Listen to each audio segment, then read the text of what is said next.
Hello and welcome everybody to this career talk by the Spannovation Bridge and Seismic School. A very good morning to you if you are on the west coast of the Americas. If you're on the east coast, then a very good afternoon to you. And for folks joining in from other parts of the world, let's make the necessary adjustments. I can see that folks closer to the Indian subcontinent, it's a 12-hour difference, so it should be 9 p.m. So if you're linking in from there, thank you very much for staying up late and attending this event. Okay, so as we wait for people to log in and numbers to grow over here, perhaps we could spend a bit of time to learn about the Spannovation Bridge and Seismic School. So I'll begin with myself. My name is Raj Singh. I'm a co-founder of the school and also a lead instructor with it. And how about we go to our website and just explore a little bit over there while we wait for people to log in. To go to our website, you would type in www.spannovation.ca in your browser window, and this is the home page that loads up.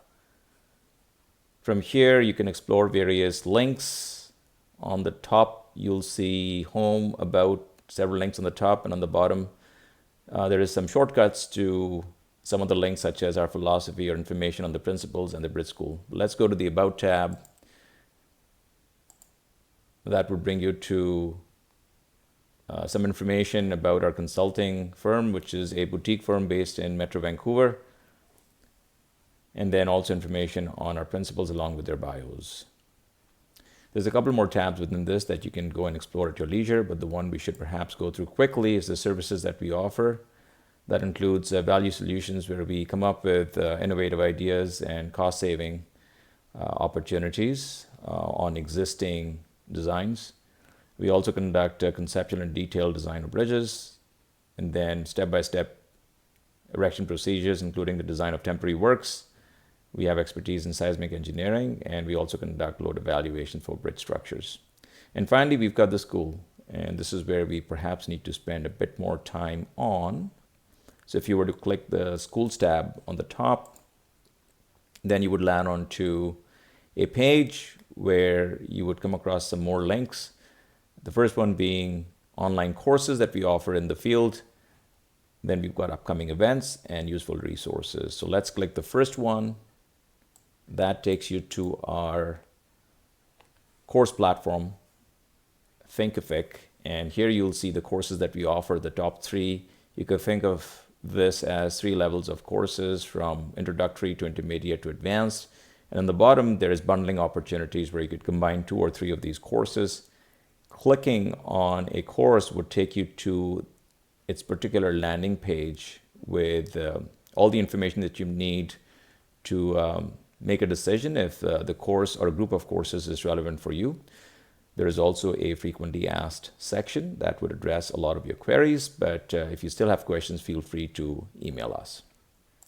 Then if you went to the next tab, that would take you to a listing of events that we've coming up, and generally we try to put events on a weekly basis. So for example, in November, you've got a whole series coming up on fatigue, and then after that, we've got the Between Two Peers series that we're launching, and presentations on the hybrid composite beam by John Hillman. But you can go to a particular event, click on that, and get some more information on it and determine if you want to register for the seminar or not.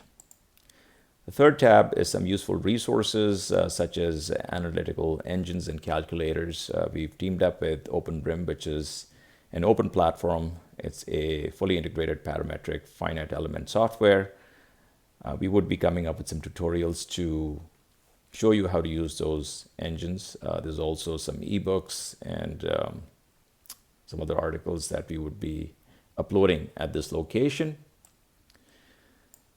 Last but not the least, and in the interest of time, there is the YouTube channel that we have, where we upload videos and free educational content for you to go and explore, organized under various sections such as professional and career tips. This talk, after it's complete, would be uploaded at this location. Then you've got technical topics such as fundamentals in bridges and geometry and constructability and so on. So feel free to go there and explore the content that we have, and we do plan on updating this on a regular basis. Okay, so I see that numbers are growing right now, and it's time to go to the current topic, which, as I had mentioned earlier, is a career talk, Learning from Failure, presented by Saqib Khan, who is my partner in crime. He's got exactly the same number of years of experience as I do, in 21 years of leadership, management, design, and delivery experience, with the focus, of course, on bridge structures, and is a member of the Canadian Bridge Design Code Subcommittee for Seismic Design. He is also a lead author of the seismic guidelines for bridge structures that we follow in the province of British Columbia. But this is a bit of a softer topic. A lot of times I joke with my teenage kids and I tell them that mistakes are very important because you learn more from your failures than from your successes. So I'll let Saqib elaborate more on this. I'm just going to leave you with a thought that I came across recently. And it's either a saying by Sushant Singh Rajput, or perhaps he got it from somewhere, but it's pretty interesting. He says that, how does it go? It says that excellent failures are better than mediocre successes. So with that, and without further ado, I'm going to pass it on to Saqib. One more thing before we move on to the talk is we do have a live session right after this event for people to ask questions. But one of the limitations, or perhaps we don't really understand the full capabilities of Webinar Jam yet, is that it only seems to allow people to ask questions by typing, and which is not as interactive. So we thought of a different way of doing this, and we'd host a MS Teams call after this for those of you who are interested in asking questions. So I'll type in my email address in the chat section. So feel free to email me back if you want to ask questions, and the top 15 people on a first come first served basis would get an invite to a Teams call right after this session, which is much like a Zoom call, where we could have an interactive Q&A session where you could show your face and ask the questions directly of Saqib. Okay, with that, let's go and enjoy the talk on learning from failures. Welcome to this particular webinar on learning from failure. I'll start with a bit of an outline of what I want to talk to you about. Really, what is failure? And I think the most important thing we want to think about is how do we define it for ourselves? So I would really encourage every participant here today to really think about what their definition of failure is. Where I want to start with is a few definitions from the dictionary and give you my take on it. Are there lessons in failure? There certainly are. And can it lead us to success or reduce the failure likelihood in the future? It absolutely can. It just needs to, you need to have the right mindset for it. So we can certainly learn from it, and I'll talk about it a little bit in a minute. The presentation will be interspersed with some personal examples and lessons learned. I've been in the industry for about 21 years. I did my master's from UBC a while back. It's been over 2 decades. I worked on both sides of the table with the owners and consultants, so there's been some experiences gained. So tied to this whole thing with failure is the fear of failure and the fear of unknown, and I want to talk to you a little bit about that. And if we do have what we might call failure, I'm going to try and use a different term for it. I'm really going to call it a setback. How do we motivate ourselves after that? And then towards the end, before I conclude, I'll talk a little bit about overcoming this failure of the unknown and the failure, the fear of the failure. It's a bit of a self-contradiction, and I'll try and throw some light on that. Okay, so let's look at a few definitions that we find in the dictionary, a couple of lexical definitions. So when we look at Merriam Webster, you'll find a lot of little descriptions, and I've just pulled out a few that I thought I would talk about. So lack of success, a falling short, or a deficiency. Lack of success I wouldn't really call as failure, and as you'll see when we move forward, I'll throw a question at you to ponder about this lack of success or a lack of a successful outcome. A falling short or deficiency, again, may be something which one could look at as a bit of a failure. It really is contextual. What are the reasons behind the falling short? Were you just not good enough? Did you not put in enough effort? Were there circumstances beyond our sort of capability at the time at play? So I'll think about that a little bit. And the third one I pulled out was omission of occurrence or performance. And again, the omission of occurrence may be beyond our control, but the omission of performance certainly is not. So if we haven't put in the hard work, the blood and sweat that needed to go into an endeavor, and we did not perform to the level that we would have liked to, then I would perhaps say that we had a role to play in the setback that came along. If we cross the pond a little bit, look at the Cambridge Dictionary, and this has slightly different wording, and I agree less with it. And the apostrophes around the word fact were put by me. That's not from the dictionary. However, it describes it as the fact of someone or something not succeeding. Well, the question is it a fact that is forever, or is it time bound? And why are we calling it a fact that you did not succeed, you did not have an outcome? Because it may be that it's just a setback at this point and you can course correct, and later on the fact will change. The fact of something not working or stopping working as it should. Well, yes, if we were performing to our capability and we kind of fell back on our heels, things may stop working, or we may not be getting the outcomes we desire. Again, the word fact kind of rubs me slightly the wrong way. Now, where I am a bit more in concert with the description is the third one, the fact of not doing something you should have done.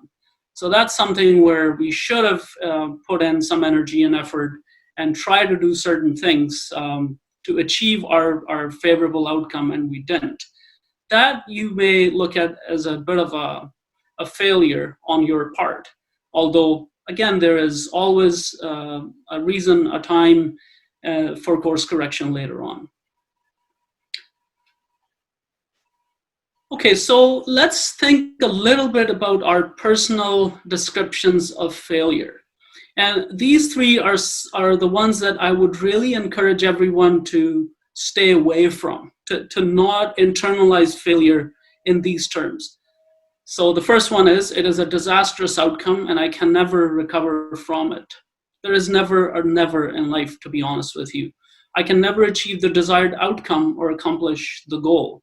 I'm a firm believer that if you have that undivided focus and you are really hungry for something, you may have to go through some detours, you may have to climb over some obstacles, you may have to go around certain obstructions, but you can and you will get there if you keep working towards it. I had a misstep which pushed me over the edge of a sharp cliff, and I'm done. This is that splat situation. You were on the up and up, you didn't realize something else was coming, you weren't paying attention, and now you're down at the bottom. That could be termed as failure, but that's not really how life is, because usually what happens is the journey is not what the previous little cartoon was showing. It's really more like what I'm showing here. So this is how I would suggest we internalize some of our setbacks. It's really usually an undesirable outcome, and we can always recover and move on. I tend to think of things that have happened in my past as temporary setbacks. And again, it's a little bit difficult. My whole internalization has changed over the years, but I didn't have a mentor, many, many years ago who could sit me down and say, look, just take this as a setback. I really internalize things, or used to internalize things the way I presented in the previous slide. And then I realized over the years that that's not a very healthy way to do it. So all I'm saying is internalize these things as temporary setbacks or undesirable outcomes. And you always have a way to analyze your mistakes and carry on. Missteps or errors are part of the journey, and as long as you are willing to dust off, get up, and keep moving, you will keep moving. You will have missteps and errors. Nobody is error-free in their lives. In fact, the higher your goal, the more you're going to fall down. So know that when you look at some very established people in life, whether they're politicians or sports people or technical gurus, people that you look up to in the engineering field, they have not got there without some missteps and some falling downs. So I really like this this quote by Richard Akita. It says, "Success inspires while failure matures." So failure can really mature you, but you really need to have the right mindset for it, and we'll talk about that. Before we go there, and what I would say is, if you don't take anything away from today's talk, the one thing I would like you to do is just ponder this question at your leisure on a Sunday or before going to sleep in the next week or so, while this thing is a little bit fresh, for maybe just 5 minutes. Just think about this. Is there finality to success or failure in life?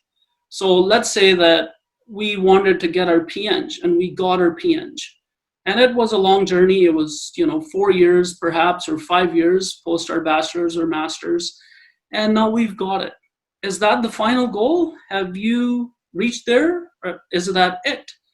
Or the association comes back and says, well, you have a few other areas that we would like you to gain some more experience in. Is that ultimate failure? So that's a very trivial example that I'm giving, but it really rolls over into all areas of our life, and particularly in our careers. So let's say we strive, and for a particular endeavor, we make no mistakes, and we get a desirable outcome, we get a favorable outcome. So that's success. And then, we may have mistakes and miscalculations and an outcome that we don't think was what we desired. It's just something that we might term in our heads as failure.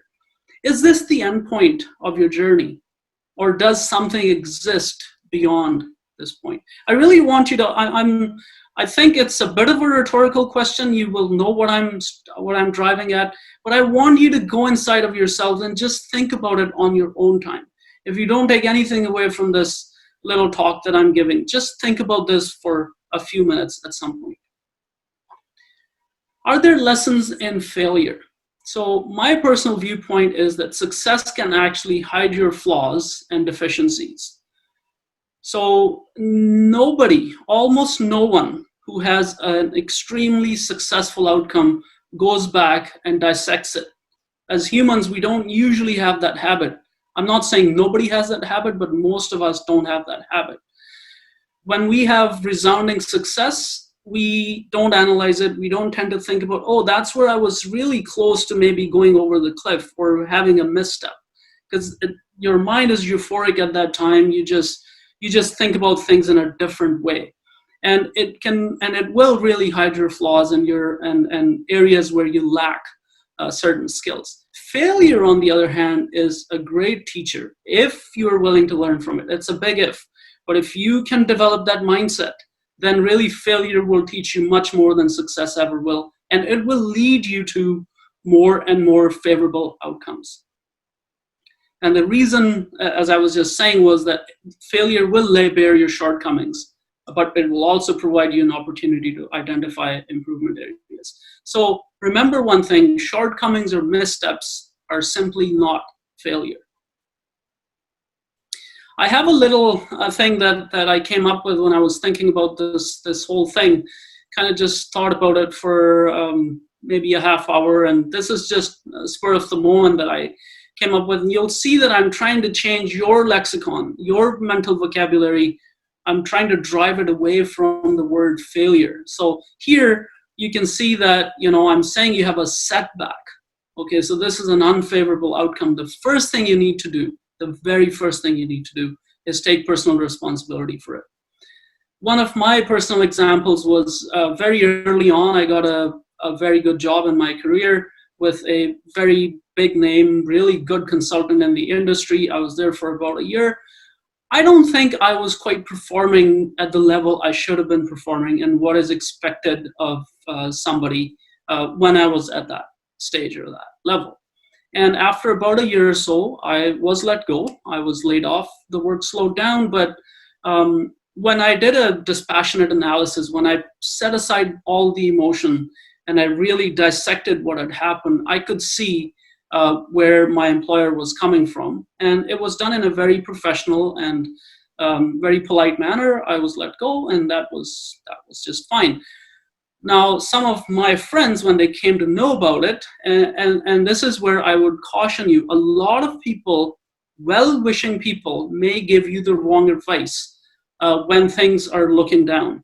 And so the advice I got was, looking back, and even at the time when I started thinking about it on my own, didn't seem to make a lot of sense to me. When I looked at myself, I could see that I had a big part to play in that, and that my performance was not at the level that it should have been. So the next thing you have to do after you take personal responsibility is to carry out an unemotional, unbiased, dispassionate analysis. You have to identify the mistakes and deficiencies, areas where you need improvement. You have to figure out why something has gone wrong. And if you are true to yourself, if you're not lying to yourself, and if you're not trying to find blame with others, you will find reasons that will put you on the right path. Once you do that, you have to identify the corrective measures. You have to say, okay, this area is weak, this area is okay. I need to do this to correct my mistake. I need to do this to plug this knowledge gap, or I need to do this to change my etiquette around communication. Andrew had some great examples in his presentation. Whatever it may be, you need to think about it. And we don't stop there. We have to carry out action. Look, until now, whatever is shown here is more mental. It's more of an analysis. It's not action-based. Now the action starts. So now you have to carry out the required actions. Are you going to take some classes? Are you going to do some courses? Are you going to do some certifications? What is it that you're really lacking? You have to go after it, okay? And then what will happen is you will retry, and you will either achieve your goal or you'll have another setback, which is going to teach you something new. And you go through the same cycle until you achieve your goal. Now, when you have achieved that particular goal, again, because this is not the final point in your journey, and I hope that you will think that not at any given point in time in your careers and in your lives that you'd just be satisfied and be like, okay, I'm done, that you would set yourself a new goal.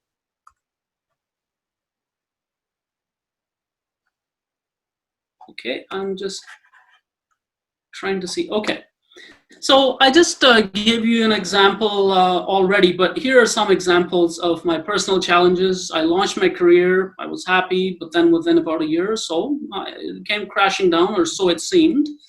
The next challenge I had was I couldn't find work for, say, 9 months or so. The market was really, really weak.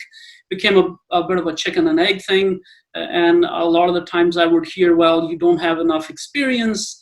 You've only done analysis. You haven't done any design. And from my point of view, I always thought, well, unless I'm given another opportunity, how can I ever prove myself? How can I ever improve my qualifications, my skill level, and all that? But what you have to do is you've got to find a way to get in there somehow. And I did find a job at the time after about 9 or 10 months. That didn't seem to be my dream job at first. But as I got into it, I started liking certain aspects of it. I did see that just doing what I was doing would probably not get me enough relevant experience to get my Peng. But then I spoke to the management, I spoke to the higher ups, and they seconded me out to another company where I got more experience and more well-rounded experience. And I got my Peng after a year of that, and then I went back to my employer. So I was employed with that employer the whole time, but I was just seconded out while I was being paid by my first employer. But I did go and take the initiative myself to say, look, I don't think some of the experience is going to cut much mustard with APEC BC, which is now Engineers and Geoscientists BC. Please, how can you help me get the experience? And most employers will have the opportunity in-house, they'll switch you over to something else, or they're kind enough to find something else for you. So have that conversation. When I started writing some professional exams, and I have my structural license in the US, I failed when I wrote my California PE exam. I failed my surveying exam.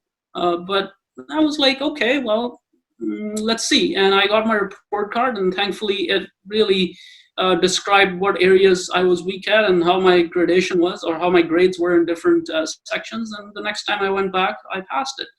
Then I wrote my 16-hour structural exam, which were two 8-hour exams on 2 different days. And my first attempt, I failed at both of them. But that again showed me where my weaknesses were. I went back, took another 6 months or a year. I forget, this was back in 2011. Took 6 weeks off from work. I was at the library every day. And the second time around, I passed both of them. So the reasons why I'm giving you these examples of challenges and overcoming them is, if you have that focus, you will get there. So giving up simply is not a choice. And when you're fully committed, there's no plan B. The one thing I would say is, when the night seems dark and the day is far, far away, do not downgrade your ideals. If you are saying, look, I am going to reach out for X, but I'm only able to get to Y, so I'm just going to be happy with Y. Don't settle for Y. Keep reaching out for that extra bit. And constant effort and creating leverage will bring you rewards. So you have to plan and execute and put timelines on whatever you consider your goals.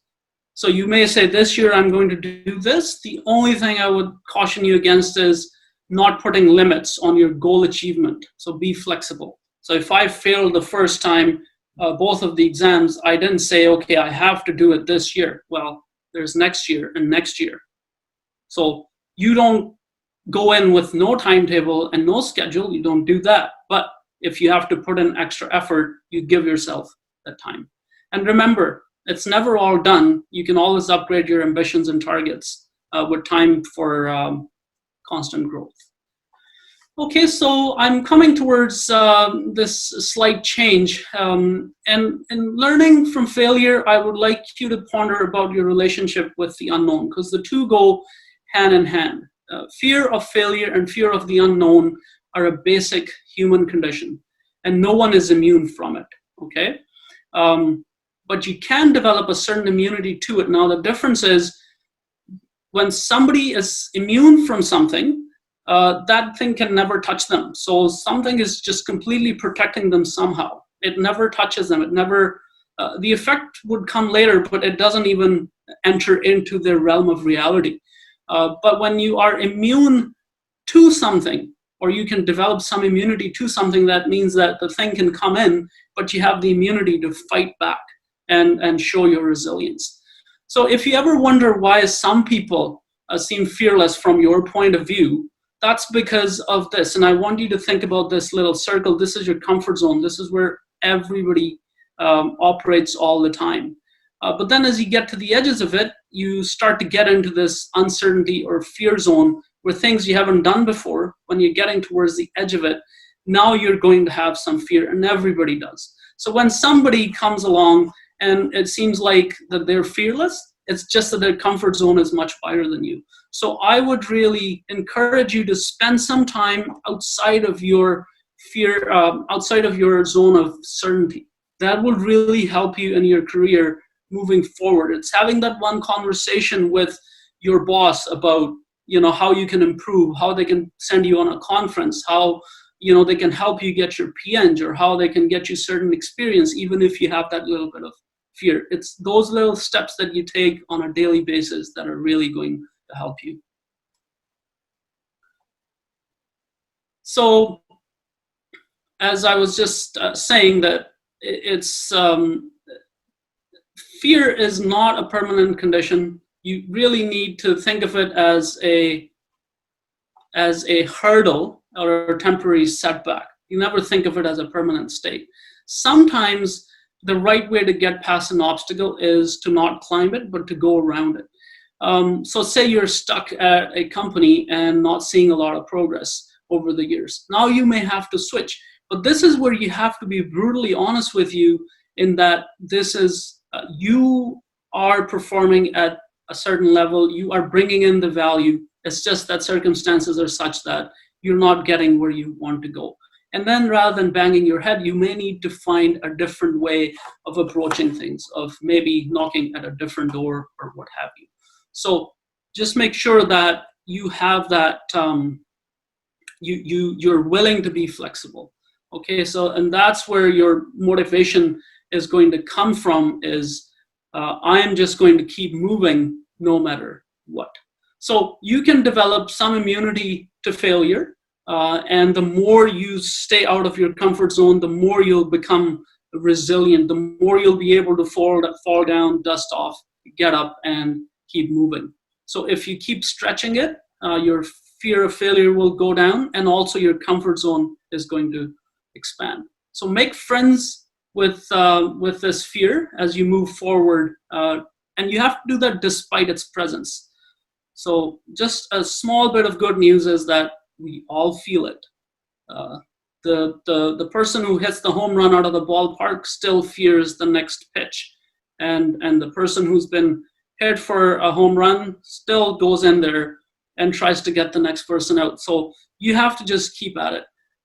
All successful people make it not because they have absence of fear or absence of fear of failure, but in spite of it. They keep working despite the fact that it's there.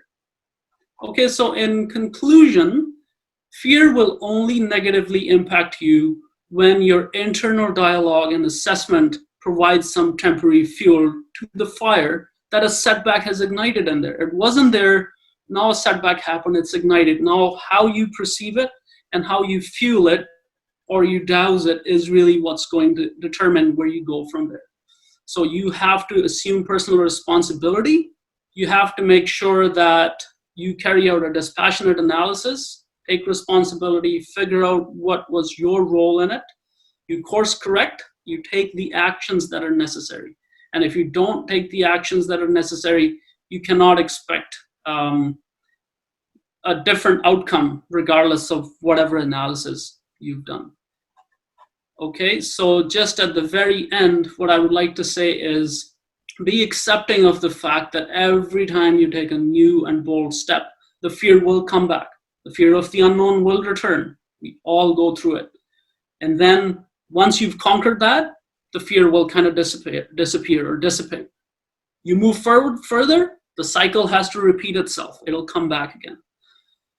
The flip side of it is when you do have a favorable outcome, stay grounded. The more you stay grounded against favorable and unfavorable outcomes, the farther you will go.